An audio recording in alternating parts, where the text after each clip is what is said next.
Já deve ter ouvido falar que a maioria das empresas no Brasil fecha até 2 anos de operação, não é? Se fôssemos falar essa importação da China, com certeza esse número seria assim, tipo 80, 90% e até 6 meses. E por que que eu afirmei isso? Eu levei muita gente para a China lá para Canton Fair, especificamente, né? Mas já viu, você deve ter visto no vídeo anterior, que eu tenho 13 anos de experiência com China, tenho empresa lá hoje, mas já tive uns 7 trabalhos lá na China. E o ponto é que, principalmente falando de Canton Fair, que é muito focado em pessoal que está indo para a China pela primeira vez, que quer importar, quer começar a importar, a grande maioria sim. Tá, de cada 10, 2 ali realmente vão importar. 2 vão realmente construir uma empresa ao redor, um negócio ao redor de importação, mas a grande maioria vai. A grande maioria vai gastar dinheiro, vai para lá, vai gastar tempo, poderia estar fazendo um monte de coisa, vai para lá, vai gastar tempo também depois, recursos para fazer uma, duas operações e vão parar por aí. E essa é a verdade, né. Tudo bem, é a verdade que eu conheci, mas eu digo para vocês, mesmo em casos que não eram clientes, mas que amigo de amigo, ou então amigo de cliente, contato, porque sempre alguém fala, né: "Ah, tem um amigo, ah, tem não sei o quê, que também foi porque tal fé". A maioria das vezes dá nisso. E eu separei 4 maneiras, então, que eu vejo que a maioria usou para conseguir ir para lá e não conseguir fazer o negócio dar certo. Primeira delas, na minha opinião, é muita informação de operacional. Tá? Eu imagino o seguinte, a pessoa, você quer começar a empreender, você vai pesquisar o quê? Como abrir um CNPJ? Você vai pesquisar sobre como ir na Juscersp, como tirar certificado digital? Assim, isso não é empreender, né, gente? Isso é trabalho de contador. A não ser que você seja contador especializado em abrir CNPJ, você não pode falar que esse é o seu negócio. Seu negócio é ganhar dinheiro. Seu negócio é colocar no mercado alguma coisa que as pessoas querem comprar ou querem usar, né? Uma prestação de serviço, isso sim. Agora, quando a gente fala em importação, é a mesma coisa. Você quer montar uma importadora. Pô, legal. Aí você vai falar assim, não, então como que eu faço para importar? Na verdade, você que tem que falar o seguinte: não, você quer montar uma importadora do quê? Para vender para quem? Vender o quê? Por que você acha que o pessoal compra isso? Você já conhece? Vê alguém comprando? Você vê algum. Então, assim, tem muitas questões envolvidas que aí sim, hoje muita coisa, legal, vai ali. E quando você entra ainda mais nesse mar, é um mar de informação sobre questões relacionadas ao operacional de importação, então você vai entrar em questões de comércio exterior. E lembrando que tem faculdade de comércio exterior. Ou seja, é um assunto tão grande que rende uma faculdade, rende um bacharelado. 4 anos ali de estudo, que depois você pode, inclusive, se especializar somente em áreas ali do comércio exterior. E além disso, você também tem faculdade de logística, que a importação passa por isso. Comércio exterior, logística, você também tem faculdade de logística. Além disso, você tem a parte contábil tributária, que você também tem faculdade de contabilidade, ou seja, você vai começar a entrar em informações, entrar ali em questões que passa por pelo menos 3 ou 4 profissionais diferentes, profissões diferentes. Se você for entrar em tudo isso, meu amigo, você vai para a China, você vai para a China cheio de informação que não é que você vai usar. O que que às vezes você precisa saber? Você precisa saber que você precisa realmente de um agente de cargo, você precisa de um despachante aduaneiro, dependendo, você pode contar com uma trade aqui, e que você tem pessoas que prestam serviço lá na China, e quais são as prestações de serviço? Você pode ter agente, você pode ter tradutor, você pode ter um exportador, e sim, a partir disso, você tem que entender um pouco mais, mas não como alguém que vai prestar serviço de comércio exterior, nem como alguém que vai prestar serviço de agente de compra na China. Você vai ter que ter informação como um empresário que vai contratar alguém para isso, não é verdade? É a mesma coisa, né? Qualquer negócio assim, não é? Você quer comprar um banco de jornal, você dependendo não vai virar, imagino eu, um especialista em impressão, em gráfico. Você vai virar ali, você vai conhecer o seu mercado, você vai analisar o ponto, que tipo de publicação, enfim, você vai olhar coisa no mercado. E aqui a importação, eu digo a mesma coisa. Segundo ponto para mim é tentar que vai, né, caminhando ali com a primeira. Quer te tentar fazer tudo sozinho, sem parceiro, sem prestador de serviço, sem ninguém envolvido. Entendo que às vezes contratar gente é complicado aqui no Brasil. E eu concordo com isso, também não gosto. Eu acho que contratação tem que ser realmente um negócio ali que não tem para onde escapar. Agora, você pode ter parceiro, você pode ter prestador.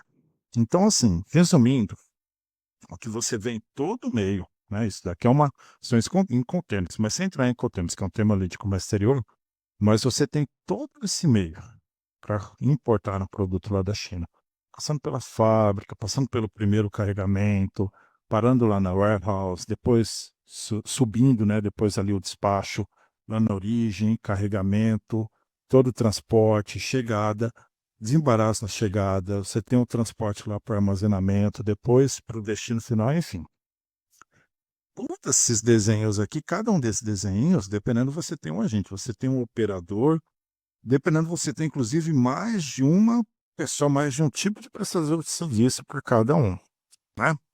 E cada um daqui, como eu falei, tem uma profissão que cuida. Então, você tem uma pessoa de comércio exterior para cuidar de determinados aspectos, de logística, de contabilidade. Então, esse meio, né, esse meio que é entre esse comecinho e aqui, esse meio, você tem prestador de serviço para isso, né? Então, eu acho que você pode entender muito bem operacional. Não, realmente quero entender tudo sobre despacho aduaneiro. Se você quiser virar um despachante aduaneiro, quero aprender tudo sobre comércio exterior. Então, vai fazer uma faculdade de comércio exterior e você vai prestar serviço disso. Então, né? Não, eu vou virar um trade. Agora não, eu quero importar um produto. Eu quero ser especial. Eu quero ter uma importadora, uma distribuidora de mercado pet. Então, você vai, na verdade, entender o quê? Você vai ter que ser o cara que manja do mercado pet. A importação vai ser um dos processos de negócio que você vai ter, mas você vai ter vários outros. Terceiro ponto, que vai um pouco aqui, né? Seguindo que não priorizar vendas e marketing. Então, gente, o cara vai lá para a China, chega lá no Canton Fair, aquele monte de expositor, 10 mil expositores lá. Ele vai andar uma semana andando, 10 quilômetros por dia, olhando tanto produto, até aquela história que se você não sabe o caminho que você quer, qualquer caminho serve, assim, vai pesquisar um monte de coisa. Agora, não entende no mercado, né? Não tem a visão de venda, não tem a visão de marketing. Será que ele vai realmente conseguir? O que eu via muito isso. Chega lá, não sabe nem o que olhar. Vai pegar preço daqui, vai pegar preço daqui, vai pegar preço daqui. Nesse produto é legal, esse produto é legal, esse produto é legal. Pegar catálogo, volta cheio de catálogos. Putz. Ele vai virar um especialista em pegar catálogo, olhar catálogo, dependendo. E assim, tem muita coisa quando a gente fala de importação que não é necessariamente só um aspecto ali de comércio exterior, mas sim um aspecto aqui de como você vai vender o produto. Canal de venda, o nicho, o quanto você conhece daquele setor que você está atacando, principalmente porque você tem produtos que você vai ter que dar suporte depois, depois você tem que lidar com peça, dependendo do como você tem representantes, enfim, uma série de questões. Então o pessoal acaba também deixando isso meio de lado. Ah, não, vou ver depois, vou escolher o produto e depois eu vou entender sobre venda e marketing. E olha só, com essa mudança, né, a gente tem muita mudança nos últimos 10 anos sobre comércio, principalmente quando a gente fala aqui com o advento do quê? Dos marketplaces, do comércio digital.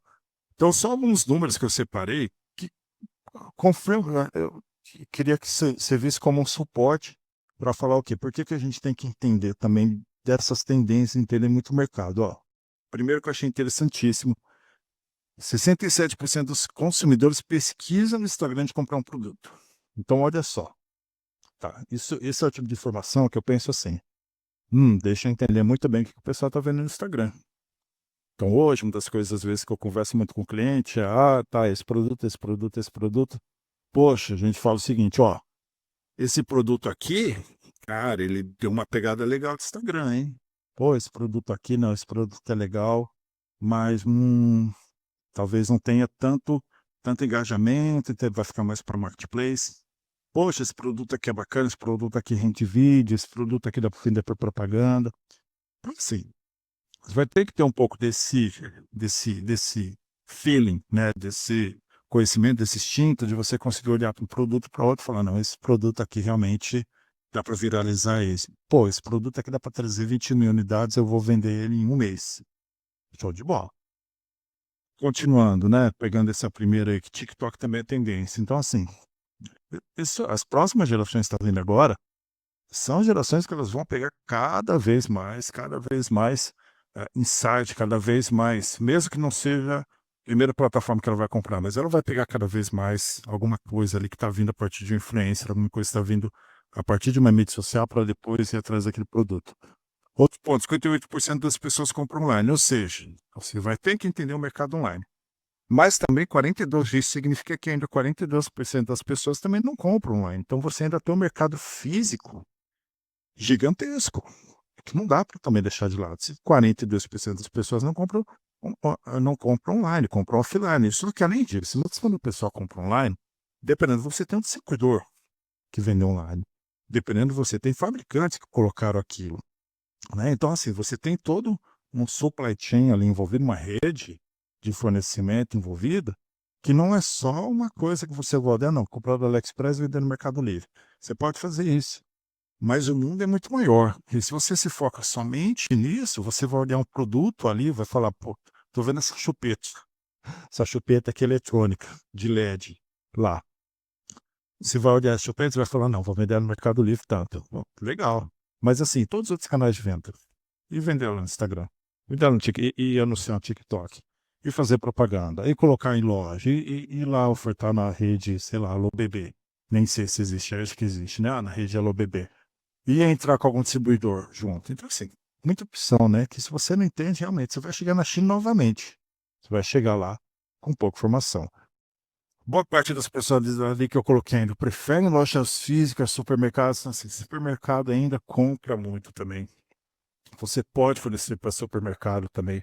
Marketplace domina metade do mercado. Então, gente, um mundo aqui. É um mundo. Então, do mesmo jeito que eu mostrei lá que, quando a gente fala de importação, do comércio exterior, estamos falando de um mundo.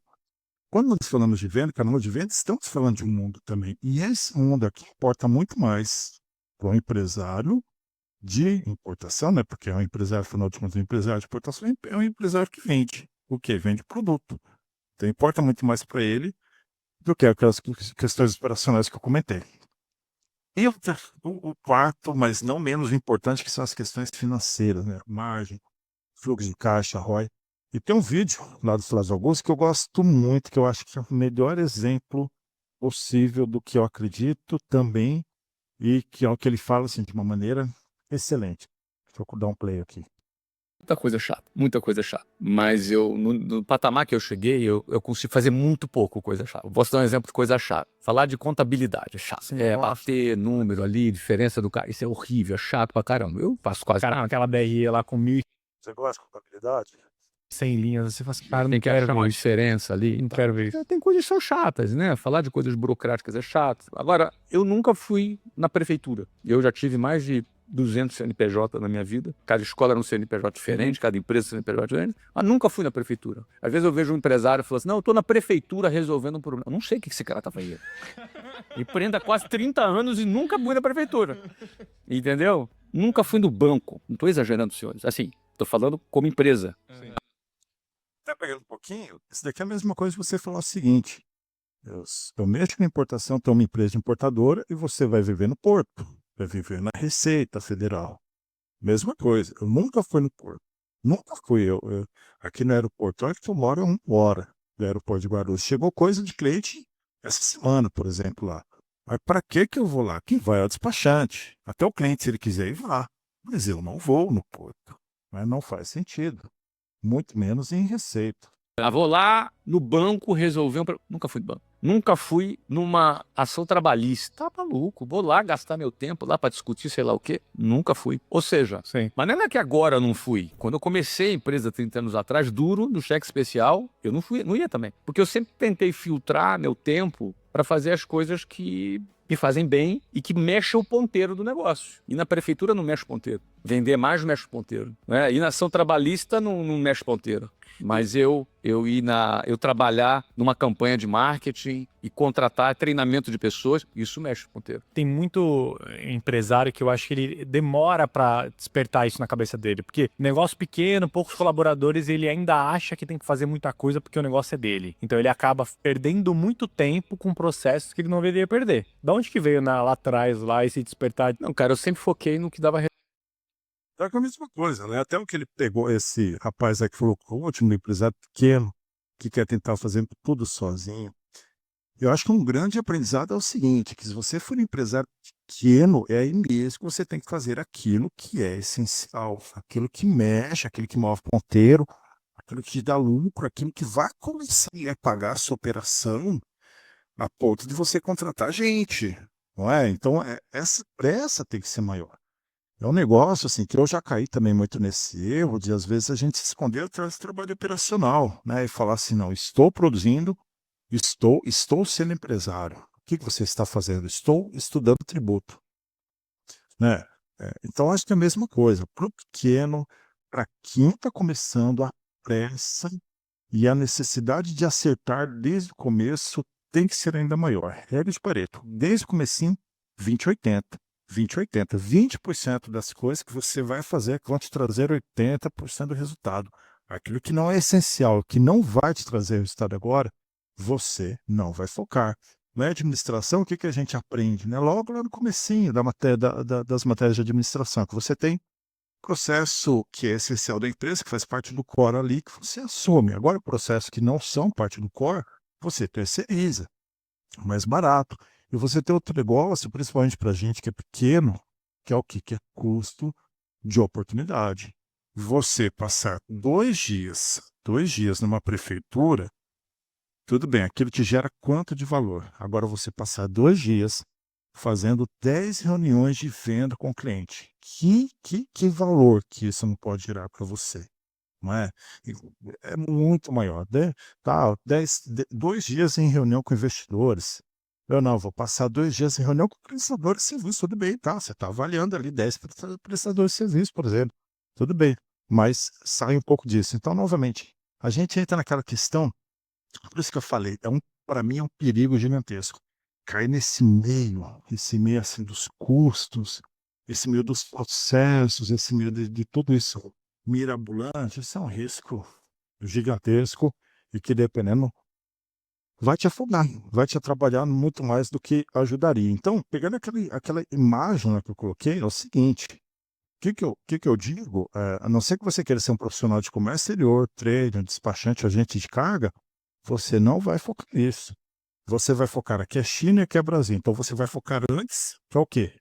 Não, tudo bem, você entender do mercado de China, você entender que o seu nicho não seria talvez Canton Fair, o seu nicho tem uma feira específica. Pô, meu nicho é de cosmético. Não, então tem uma feira específica de cosmético, que acontece onde? Acontece lá na Alemanha, tem uma na Itália e tem uma lá em Hong Kong, por exemplo. Ah, não, meu nicho é um nicho de furniture, né? Nicho aí de móveis.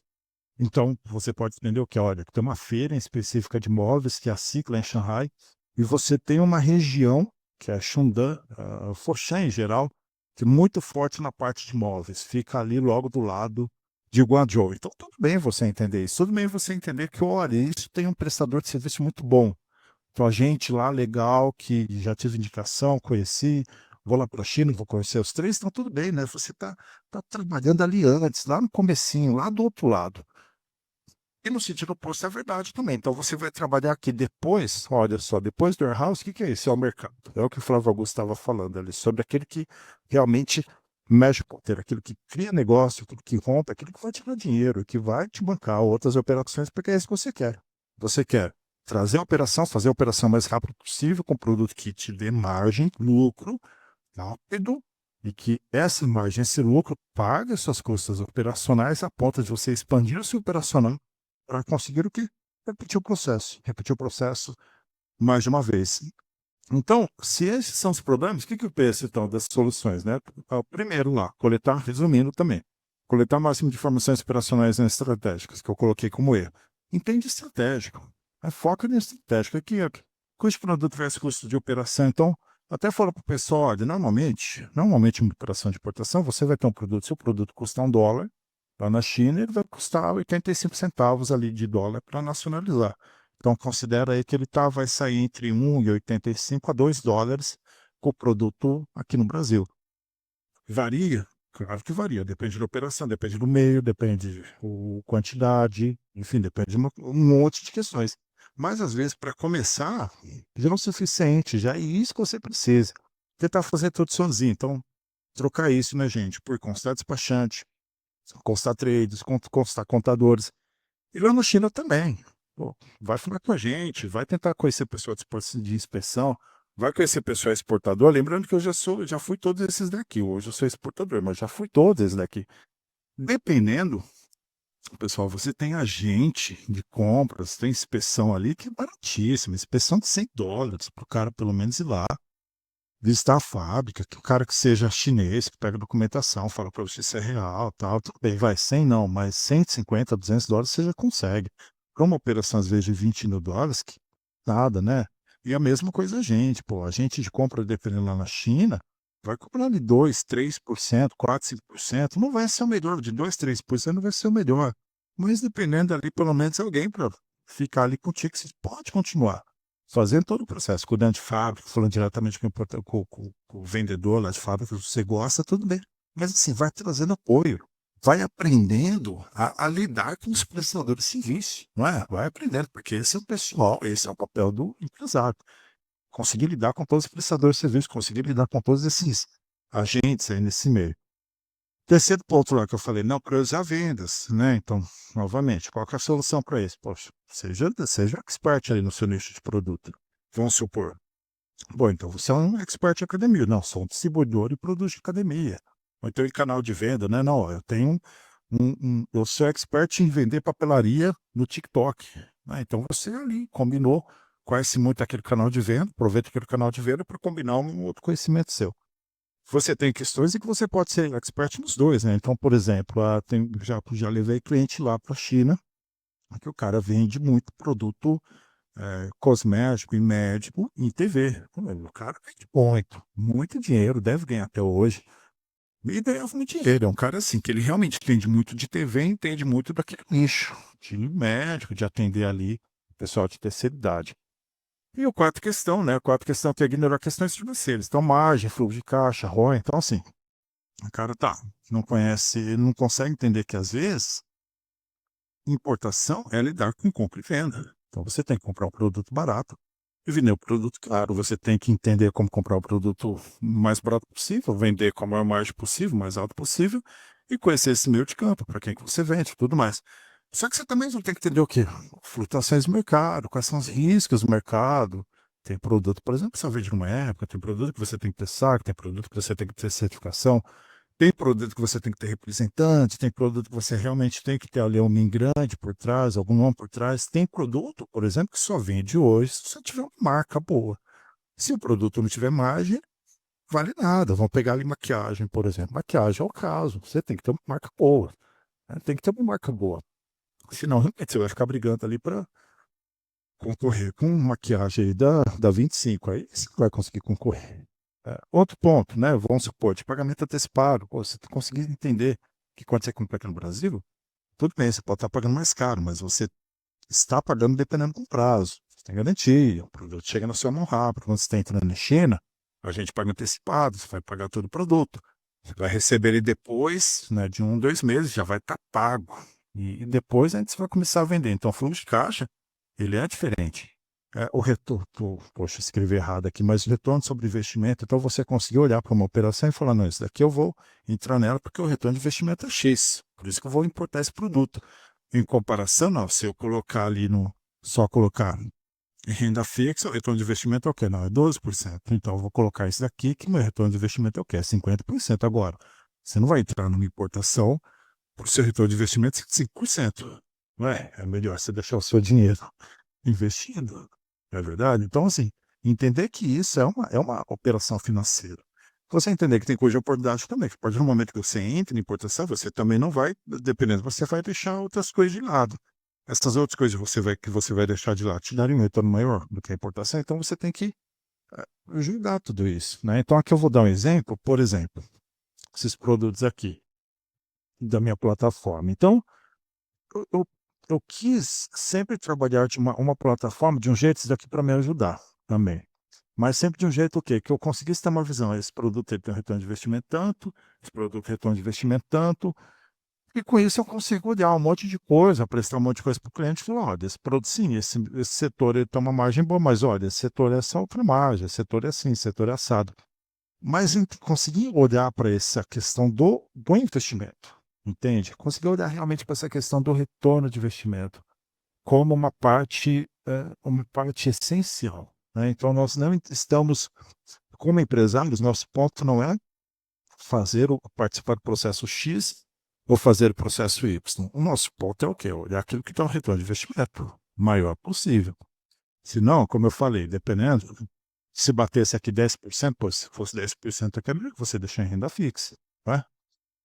Então, pegando aqui, seguindo um pouco mais, como que seria a concretização de todas essas informações que eu passei aqui em cima? E concretização seria algo parecido com isso, né? Algo parecido com isso. Então, assim, eu tenho um produto, eu sei o quanto esse produto mais ou menos vai me custar lá na China, eu entendo quanto mais ou menos ele vai me custar aqui no Brasil, né, nacionalizado, eu sei o quanto ele aproximadamente é vendido, e com isso eu consigo chegar no que? Eu consigo chegar que ele tem um ROI, um retorno de investimento, aproximadamente 150%. Poxa, além disso, eu entendo um pouquinho ali sobre o mercado, esse mercado, como que eu vendo isso, tá? Se ele tem uma boa venda em marketplace, mas também se eu tenho uma boa venda, dependendo de uma pegada de venda legal também para TikTok, para Instagram. Poxa, pode ser que o produto também que seja legal para o lojista, pode ser então que seja um produto bacana, talvez, quem sabe, para colocar em loja de ferragem, loja de ferramenta. Então, a concretização de tudo isso, ao invés da gente sair daquele monte de processo ali complicado e tudo mais, é eu trazer para um lado aqui de decisão de investimento, com as informações que eu preciso para tomar esse tipo de decisão, que é o quê? Que é se eu vou colocar meu dinheiro aqui, quanto tempo eu vou ter esse dinheiro de volta, e quanto vai ser o que eu teria esse dinheiro de volta. Então ficou um vídeo um pouco longo aí, mas eu espero que você tenha gostado. Tentei sintetizar algumas ideias que eu sempre tive, que eu sempre tento compartilhar com o cliente. Tentei trazer da melhor maneira contigo aqui para você. Você tem alguma dúvida? Você concorda, você discorda? Deixa aqui no comentário então, que eu respondo assim que possível. Espero que você tenha gostado. Um grande abraço.